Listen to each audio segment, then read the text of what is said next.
Welcome to the 3G Fitness Podcast, where 3 generations of trainers come together to discuss all things fitness related. Join us as we share insights, tips, and stories from our diverse experiences as we unravel the secrets of staying fit. Welcome back, ladies and gentlemen, to the 3G's Fitness Podcast. My name is Cisco. My name is Coach Michael. And I'm Coach Kyle. And on a few episodes back, my wife was actually telling us about gym etiquette, and she actually asked me, why don't you curl in a squat rack? So then that got me thinking, and the boys got us thinking, we're going to do a part 2 on gym etiquette and whatnot. And let's start off by answering that question. Kyle, why don't you curl in a squat rack?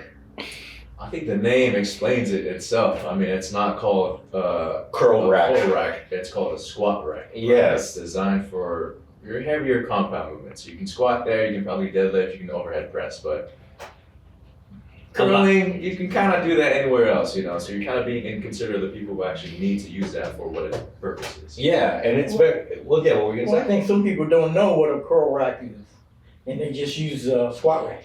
That could be it too. Because curl rack is something, you know, it's like a Such preacher thing. bench. He's talking about a preacher bench. Okay. I knew what he Preacher meant. bench in the yes. reverse way. Yeah. And using a rack to curl with. Okay. And so some people don't understand that that's what that's for, you know, especially people that are not really, you know, keyed Savvy. in on, Yeah, worked yeah. in, you know, so. Well, it's crazy because I think what bothers me too, and like I said, another gym etiquette is when people, let's lean on that, when people are using the equipment for something completely opposite. You know, I've actually seen this once too, where people are on an angled leg press sitting forward and doing overhead press. Yeah. Some of them are pretty creative. They're creative, right? But Some it's of them just are like, pretty absurd. but it's just like one of those things where it's like you said, it's all like, look, that equipment was made for a specific movement, and sometimes individuals need that at that moment where you know someone else is using it for another movement that they can execute elsewhere in the gym. But I understand it if they're doing it for something that they don't have access to. Using the hamstring curl, the leg hamstring curl, as a hip thrust machine. I knew where you were. Yeah, Yeah, I've yeah. seen that I was one. like, okay, that's pretty great. If you have the hip thrust machine, then It's the leg extensions, right? The leg extension. Kind of, Yeah, where- exactly. Yes. Oh, was it So- the leg extension? Yes, leg extension. It was It's the leg extension yeah. one. Yeah. I've seen that one too, and that one gets bothersome too, man. Because the leg extension is a favorite of a lot of people, For sure. specifically For for sure. quads. Yeah. And then you get an influencer that shows up and just like, oh, look at this, you guys, and Yeah. you know. So it's just like one of those where, but that's like I said, that's one of the etiquette is learning to use the equipment for what it was made for. What else you got on there, Kyle? I know you said you got another list of From last time? last time. Okay, yeah, so some uncommon ones, because we kind of hit the common ones last time. Yeah. Uncommon ones, don't interrupt someone mid-set. If you need to talk to someone, wait until after their set is done. Mike, I feel like you always be talking to me while I'm working out. All the damn time. I'm like they're doing lat pull downs and Mike will come in. Oh, You do bro. the same thing. No, I wait till you're done. No. I'll be on the bench and you'll be. I do that right in the middle of it, you know. No, man, Mike He is. does that. He does that. He'll come in and he'll sit down. When you're working out, he'll be like, And wait. "What are you doing, man?" And I'll. You know, is that all you can do? You know, I mean, it's that. That's different. That's bantering. I've done Like that. bantering, I've yeah. done that. You know. You Yeah, know, you do it too. You straight up start conversations. I was all like, I'll be like, damn, dude. I was all like, I'm like doing. Yeah, I don't believe and this guy, then man. you just come up and you go straight into a serious conversation as I'm going lat pull downs. No. Luckily, I haven't experienced that from him. Yeah, it's because you work out later in the day. I was all like, Mike's only there in the morning. And I'll be like, oh man, Mike about to talk to me. And all Like like, if they're in mid-set, you know, they're focused, they're locked in. They don't need no distractions. Wait until after the set for you to hit them up. yeah. What about dropping weight? Dropping weight. Excessively. Yeah. Excessively. For no reason, you know, if they're lightweight and you just throw them down. Yeah, But exactly. if you're knocking some heavy weight, It's sometimes, understandable to drop you like just, 100, you know, 150. because I've seen you doing dumbbell presses with like 100 pounds, man. You don't Exactly. You don't go put them down, man. You Yes. bam. Yeah. So there's a But purpose. there's reasonable and there's excessive, Yeah. because I've also seen some who had hundreds, and after the set, it's not just a light drive, it's like they flung it, and it literally went like a bench away, almost hit another Yeah. person. I saw that at 24. I've seen like, that too. That's a little too much. And actually, it's funny because I actually go with my clients. I educate them on how to drop weight too, and especially if the most common one will probably be a dumbbell chest press. As they're going heavy, it's like, all right, cool. I always try. It's like, hey, just bring it down to the chest right here, and then side, something like that, like side, and instead of just like dropping them completely. Because if you drop them completely, you don't know how far that's gonna roll. You don't know who's right next to you or anything like that as well. Yes. And so, because I'm a big believer in that, the one times that like I kind of get it is where deadlifts. If you are deadlifting like Mike over here, 405, you're not doing 405 for an excessive amount of reps. So that bang might happen maybe between 3 to 5 times. I'm okay. Bang. Yeah. But if there's someone that is doing 10 reps on deadlifts and each rep is a loud bang, pow, pow, pow, pow. That I get a little annoyed with. I'd be like, look, man, control it on the way down. If you can do it 10 times, you can do it. I was just going to say, you can do it 10 times and you can control it. Yeah, you can control it. Yeah, you don't need to be excessively banging or anything like that. But like I said, if you're more in like higher level of lifting and it's only going to be between 3 to 5 times, I can tolerate that. It's like, all right, cool, you know what? And because it's funny, I've gotten clients actually get like, Struggle. yeah, they get struggle, and I actually calm them down, be like, hey, if it happens more than 5 times, let's see, 1, 2, 3, all right, cool. I'm like, he's hitting a PR, so it's like, it's heavyweight, so it's, to me that's understandable. But when it's like, if you're doing it like more than 5 times, and then it's something that you could possibly control. So dropping weight, I think is another one too. You got another list up in there? I do. What about the guy that does their set on the dumbbell racks, that doesn't move? They'll just kind of pick it up and stay in place. Oh. And just be in everybody's way. All the time, yeah. You gotta move out. You gotta make sure to let everyone else like use the racks as well.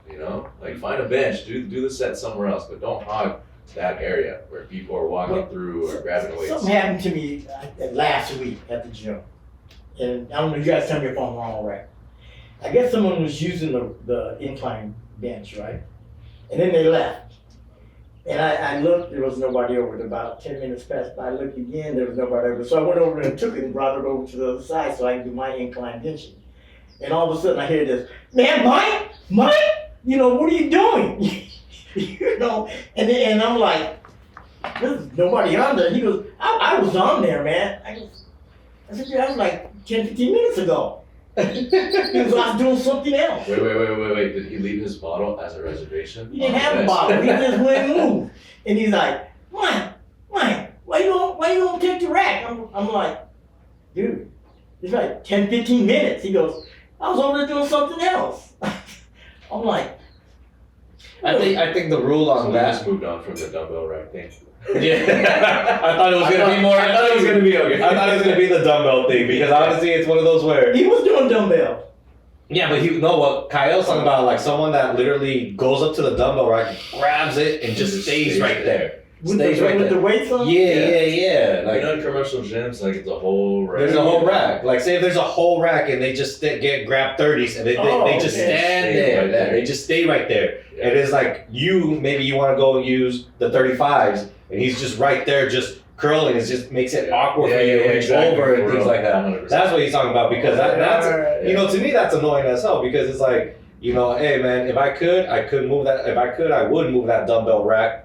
But I think it's easier for you to move. It's like shit, but it could be easier if you could move. And it's just like respectful. And that's one of those things, yeah. Because that's a different point. Yeah, that's a different point. I think that goes back to episode 1. That goes to episode 1 where someone might be over there and over there and over there. Hogging different machines. Hogging different machines. Yeah, that's what that one is Because because if you're gonna leave and go use a restroom or something, leave something. Leave a water bottle. This is like the universal reservation thing. it is. It pisses me off when someone forgot that they did that.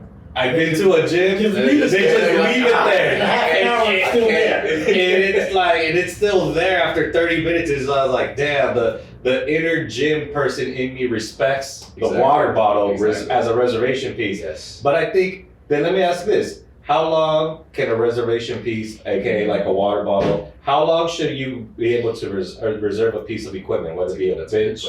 What is a proper amount of time to reserve a piece of equipment at a gym? I think, maybe 4 or 5 minutes, I think, you leave it there about 5 minutes, that's good.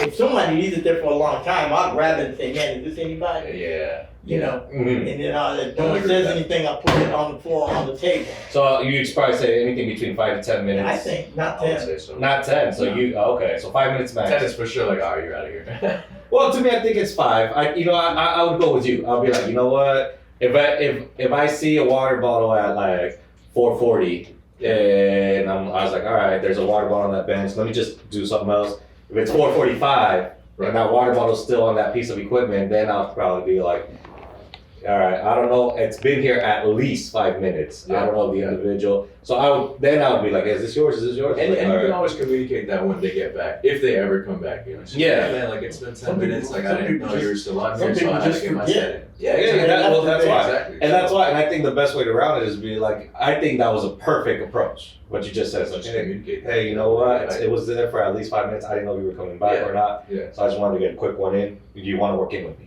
Yeah. Boom, and Exactly. then- Boom. Fire. And then that to me, I think is a better way to just kind of work around it or anything like that. You got another one in there, or Yeah, I got one more. what is it? Don't make eye contact while doing the adductor machine. Unless you're trying to give off intentional sexual innuendo. I don't know. Keep your eyes either down or just don't. So I think on both of them. To play it safe, both hip abductor and hip adductor.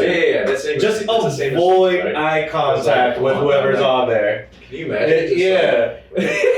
Just out here opening up legs and whatnot. You're like staring right at someone's soul, like Yeah. Bend over rows work like that too, when you're bending over, all the way down and but your eyes tend to be looking Bend over, that's what I mean. You don't look in that direction. Well, the same thing. If someone's doing a bent over anything in front of you, For sure. just move away from Yeah, that. that's what I'm Yeah. But I think that's because not just that, you're in a seated position and A lot can go wrong. Yeah, your legs are literally opening and closing, and the last thing you that's so funny.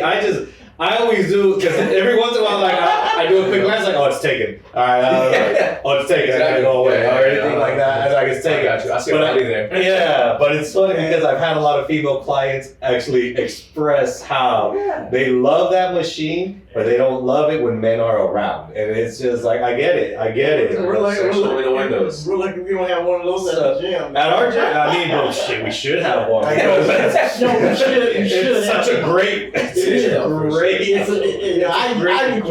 It's a great piece of equipment, and it's just like one of those where, but it's very much a lot can go wrong if you're not. If you have proper etiquette, you're fine. If you don't have proper etiquette, a lot can go wrong. You might end up with a restraining order. Yeah, oh my god, and then that one too. Very rarely too. I think another one is and it could tie into that.